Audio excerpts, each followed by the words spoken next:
Hi everyone, welcome back to TS Talk Sport. Hope you're all doing good. Just doing a preview ahead of our next Premier League game away at Brighton. Now, this will be Brighton's first game back since the whole restart. Obviously, the mid-season break, which was obviously forced by the whole coronavirus pandemic. And, it's an opportunity for Arsenal here to, bounce back from that embarrassing defeat to Manchester City. Like I said in my review, yes, it wasn't the worst of performances, but you go away from home and have no shots on target, you're never going to win. And also at the same time, David Luiz was instrumental in that loss, but thankfully he's suspended, so he won't be involved in this game. And this game is quite important for Brighton also. They're just 2 points off the drop zone, sitting currently in 15th place, and they'll want to get as much points as possible. This is a fixture which I think would have been more difficult for us if playing with playing with fans in the stadium. I feel that the home crowd of Brighton would have really potentially got to us a bit and caused us maybe a bit of problems. Now, the one concern I have for this game is who we have available at centre half. I don't think Socrates is going to be fully fit.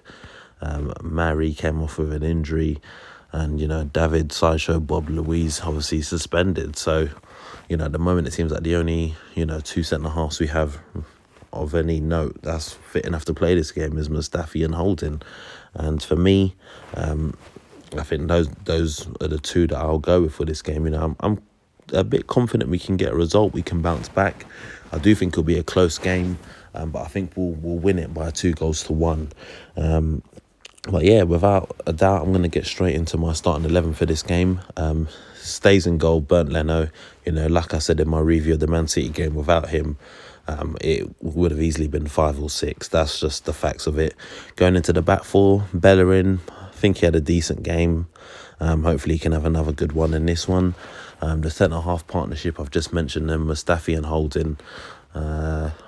Holding, I hope to see a good performance from him, in the little mid-season friendly games. I think it's the Brentford one specifically, he looks really ropey, so hopefully none of that nonsense from him in this game. And then that left back, Kieran Tierney, hoping to see a decent performance from him also. In the midfield, another place we've got some issues. I don't think Torreira will be fully fit. Obviously, Xhaka came off injured in the last game. And again, I think it's a game that we should go over midfield three. I don't really think we ideally need to play with someone in that number 10 role.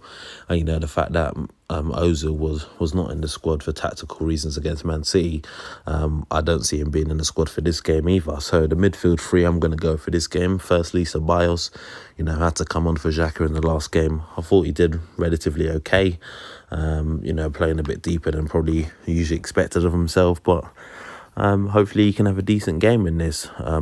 Another guy in the midfield, Guendouzi. I saw him getting a lot of slack in this City game from some fans online. But for me, he's a player that, he seems very comfortable on the ball. He's always willing to try and get things going. So, I'd go with him. And then the third guy, adding him to the midfield, I'd actually go with Ainsley Maitland-Niles, to be honest with you. I think Willock didn't put in the best account for himself in the last game. Like I said, I don't see Ozil coming into this side personally. So yeah, for me, I'd give Maitland-Niles a chance there. At the end of the day, we got 5 subs. Worst case scenario, you can always take him off and bring on the likes of a Willock or an Ozil, depends on what sort of bench Arteta goes with. Then for me, the front three I want to see in this game is Pepe off the right, Aubameyang through the middle, Martinelli off the left. I think for me, that's our best front three. I think all three of them are interchangeable. And, I've been saying this stuff since, the times of when Ljungberg was in charge in the interim. And I think that's what I expect to see. In terms of the bench, be the likes of Martinez. If Socrates is fit enough for the bench, it'll probably be him. Otherwise, we're going to have to look to the likes of a Zek Medley, a Ballard. I think they've both been training with the first team as well, so it'll be potentially one of those two, Kolasinac, Willock or Ozil. Torreira, if he's fit enough, Nelson, Saka, Lacazette, and Nketiah. So there's definitely options of attacking players in terms for the bench, but those defensive and midfield options, they're quite thin. So it'll be interesting to see what we do in this. But yeah, I'm going with a 2-1 win in this game. I'll be grateful to get your thoughts in the comment section below. And if you haven't already done so, go hit that subscribe button now, and I'll catch you next time.